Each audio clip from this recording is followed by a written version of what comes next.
Okay, bit of a different one. It's Saturday the 11th, so the day before the marathon. Got back this morning around 4:30 from a holiday where we had a week all inclusive in Sharm el Sheikh in Egypt, which is absolutely fantastic. So that's where I've been doing my taper in sort of 30-degree heat, which has been pretty nice. I thought, as it's the marathon tomorrow, I'm going to do a bit of a lead up to the day. Just show a bit of the journey, do a bit of like the race kit check in, just do a sort of like little bit of a review of the like 20-minute, 30-minute jog plus strides that I've got before the race tomorrow. Do a bit of nutrition stuff, and just do it a little bit different rather than me sitting in front of my desk and talking to a spreadsheet. So hopefully there's going to be some really, really interesting B-roll about the journey that I'm going to do, and hopefully I'll be able to overlay a phone call that I'll have with my coach whilst I'm on the train, just discussing like how I'm going to run the race, the pace. Unfortunately, the wind is looking pretty impactful, I'd say. So I think it's starting off at about like 18 miles an hour. It's going up to like 20 miles an hour, I think, by sort of like 10 o'clock. So the race starts at 8 tomorrow. So that could cause a few issues in terms of like headwinds affecting the pace. So going to discuss a couple of things with the coach. Hopefully that will work and I'll be able to like overlay that across like the interesting B-roll of the travel. So one thing that I did when I went to Egypt is I did pack, I think like 5 days worth of the Beat It beetroot shots. So recommended like 3 to 6 days of preloading before a race. This is the last one I'm going to take. They're not very nice, but if it buys me or gets me like an additional 30 seconds on the race, it's well worth it. Oh, it really is good. Feel absolutely knackered after the travel yesterday. I forgot to say that. Really was a long day. Thankfully, I did actually like bank up some decent sleep whilst we were out in Egypt. So that was one positive. But certainly, I think I've only had like 2.5 hours at most, I think. And it's a 4-hour drive because the only flight, because we booked it last minute, the only flight back, or the airport, I can't even speak. The only airport that had flights available was Bristol, and we live in Norwich, so it was like a 4-and-a-bit-hour drive back yesterday. So anyway, that's the beetroot shot down. That's the last one I take. I'm not taking anything. I'm not taking the beetroot shot tomorrow on race day. Whether or not I'll know if it's had any positive effect, who knows? But yeah, it was worth giving it a go. I'm not going to go into any detail about like what I did the week before I left to go to Egypt in terms of like the races. Mainly it was just a couple of like, well, I think 1 or 2 effort sessions, like sort of 5k race pace type sessions. And then the longest run was like a 12k with 3k in the middle at marathon race pace. So like really easy stuff, nothing much to sort of like talk about there. So yeah, hopefully it'll be good and a bit more interesting when I watch this back than just me sitting in front of my laptop. So let's see how it goes. The moment of truth to see how the all-inclusive in Egypt has affected the weight before the marathon tomorrow. So I think I was weighing in at 78.6 kg before I left.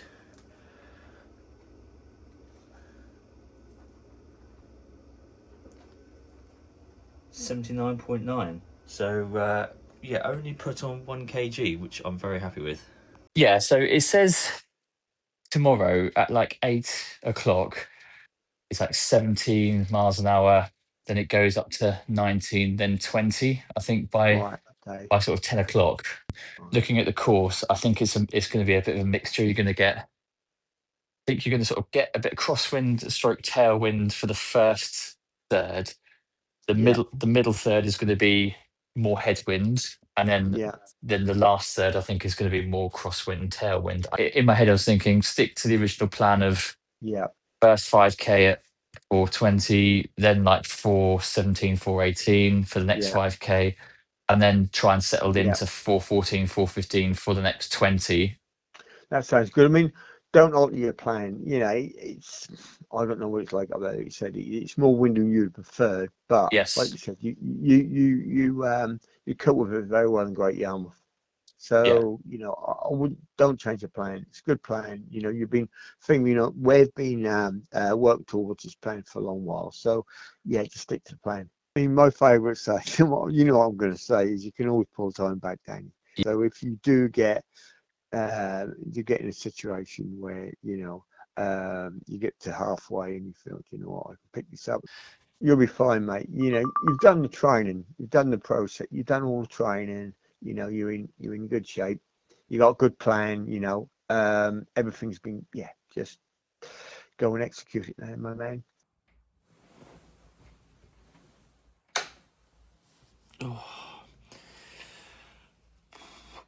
Just gone 5 in the morning, and it's race day. I slept pretty well, I think. Woke up a few times and managed to get back to sleep. So hopefully, I think I've recovered after the travelling back from Egypt yesterday or the day before, whenever it was. So I'm going to try and open my eyes and better get the Nomio down to start the day, which is a joy. So, open my eyes. They say Nomio, you should keep it cold. So didn't manage to bring a flask with some ice, which worked a treat. So the Nomio is nice and cold. So yeah, 3 hours before the race, roughly about now. Take it, don't know if it'll work, does anything, but yeah, might as well finish off this last one.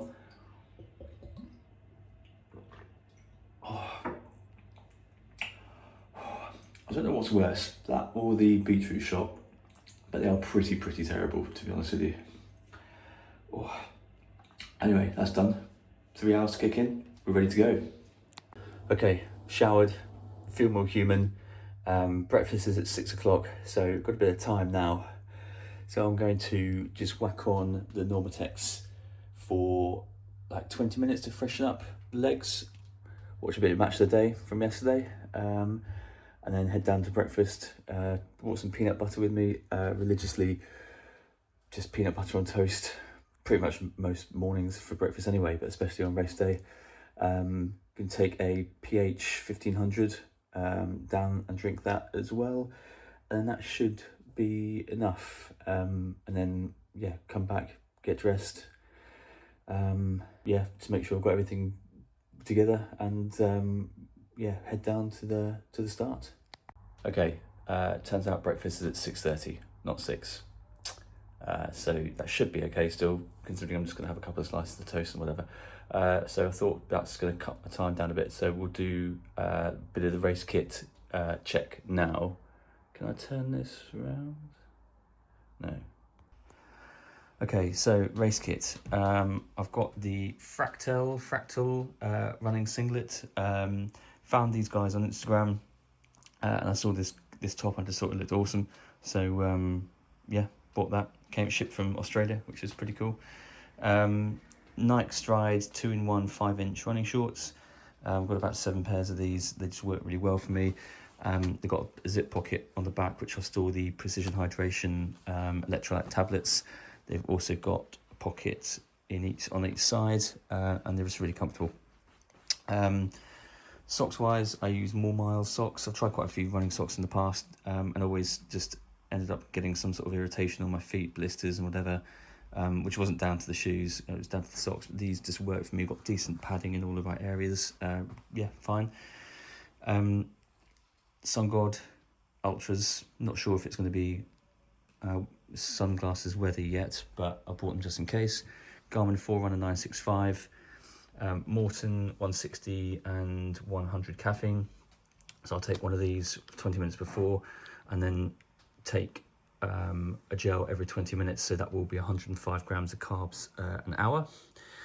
I always start the race carrying a water bottle to avoid like the first aid station. I don't think I'll probably need to worry about that because the field is so small in this marathon, but still I'm going to start by taking a water bottle with me at the start of the race. Good thing about this race is that the water stations are all 500ml sport cap water bottles like this, which is just amazing because it's just really easy to hold. Paper cups are just annoying, and you don't get that much water down you really. You get more down you than actually in you. And then I've got this Nike running jacket which I picked up from Vinted for about like £6 I think. And then what I usually do is just wear that and then just discard it before the race. Same with like a bobble hat. But if it's warm enough, I can just chuck it in my bag and actually keep it this time, save it for Amsterdam. But yeah, that's the running kit sorted. So just count down to breakfast now, and then can come and get dressed. So it is sunglasses weather. Really nice morning. It is windy. Not too bad at the moment, but you can certainly feel it. Had breakfast, 3 slices of peanut butter and toast and a banana. Now walking to do the bag drop. Starting to feel a bit nervous. Just trying to keep reminding myself that this race was never planned or never meant to be an attempt to run under 3 hours. That was always earmarked for Amsterdam in October. And one of my running friends out in Canada keeps reminding me of that, to say, like, you know, this is just a training run. You know, this was never meant to be the goal. But it's the hardest and most dedicated I think I've been to a marathon training block. I think since the Amsterdam Marathon in October last year, I've ran over 1,050 kilometers, which, you know, for me is pretty big. That's the most I've ever ran. So that's about 650 miles. And I haven't missed a training session. There have been a couple of sessions where I've had to cut it short and, you know, maybe haven't done like, maybe been about, you know, 1, 2, 4, 5 kilometers short of the actual distance I was supposed to do. But in terms of actually doing all of the sessions, I've gone out and done them all. So that's really pleasing. And I just feel like everything's in a really good place at the moment, which is why I'm a bit disappointed about the wind. Of course, you can't do anything about the weather predictions. You know, the spring marathon last year in London was terrible heat, and you know, that really affected things. Definitely come a long way since there. I mean, that was 3:21 I think in London. Then did 3:09 in Amsterdam in October 6 months later. So yeah, we'll see what today brings. But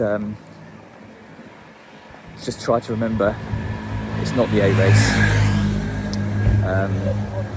Not to force the pace if I'm running into a wind.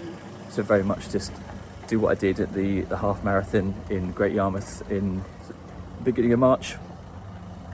Just run to effort if the headwind is strong. Make some time up, hopefully, when the wind is behind me. And then, yeah, hopefully, hopefully it'll be a PB no matter what. I think I'm definitely be able to run better than 3:09, all being well. Whether or not I'll be able to actually get under that magic 3 number is a different story, but we shall find out soon. So I'm now walking to the start line. It's about a kilometre walk. I'm going to sort of put my phone down after this and just do a light jog. And we're back.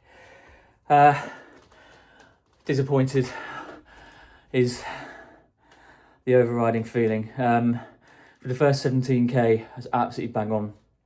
Perfectly consistent running, really good pacing. And then after 17k, it was like running through treacle, and for about 20k up until about 37k, the wind was so strong. It was hard to know when to hold, when to surge. There were times where I was sort of tucked behind people, looked down at my watch, and I was running 5:05. Made the decision to try and get past that person, run to the next person. I knew I was burning unnecessary energy by sort of going like sort of semi-sprinting to catch up to the next pack and then holding for a bit. I sort of knew after about like halfway point that it was not going to be my day in terms of a sub-3. I ended up coming in at 3:06.33, which is a PB of 3 minutes and change. But I know I'm better than that. It was really tough race after 17k. Ran with a really nice lady for probably about 15, 18k, and we were doing a bit of back and forth, and she surged just before the end and held it before I could sort of catch up with her, and we both sort of ran 3:06, and she was planning to run a sub-3 as well, but couldn't because of the wind, and I said likewise. So PB, nonetheless, not what I wanted because it was so far off what I wanted, but I just don't think I could have put any more out into it. Really gave it my all. I'll put the splits and stuff on the screen, and you'll be able to see after 17 like how sporadic the splits are in terms of like pacing. There's no consistency whatsoever for over half the race. It's a shame it wasn't the other way around in terms of the wind, like you were battling it for the first 17k and then had like a bit of wind behind you. But gonna get some protein on board, shower, I might have a pint, and yeah, just take stock about what it's done today, and try and find the positive out of it. I know there are some positives, running that time of PB in those conditions is a positive, but it's hard to get your head around when you are really hoping for much more than that. But yeah, not a lot you can do about the weather, as I said before the race. So yeah, there we go, PB, but yeah, not what I wanted. Okay, so back from the 3-hour train journey from Boston. Had a lot of time to ruminate and reflect on the race. Also spoke to quite a lot of friends who gave me some sort of positive encouragement that it was a good race, especially considering the conditions, and it was a 3-minute and 20-second PB in comparison to what I ran in Amsterdam 6 months ago. So that's sort of taken the edge off a bit of the disappointment that I initially felt when I first finished the race. So all in all, I think I've got to be happy with that PB in the conditions. Actually, I spoke to a guy on the train whose aim was to run sub-3, and just before halfway round, because of the conditions, he gave up and ended up running a 3:40. So I am pleased that I sort of stuck with it and really gave it my all to just try and run as quickly as I could, and come in under the time that I ran for Amsterdam. So that's a benefit. So I'm going to take that positive, and yeah, I think obviously time has helped. The sort of short time, 3 hours, has helped me sort of rationalise it a bit more in my head. So this fitness that I built, it's not going to go anywhere. I was speaking to my coach, and he was disappointed for me, but he knows that I've got better than that now in me. But you can't help the weather, as I keep saying.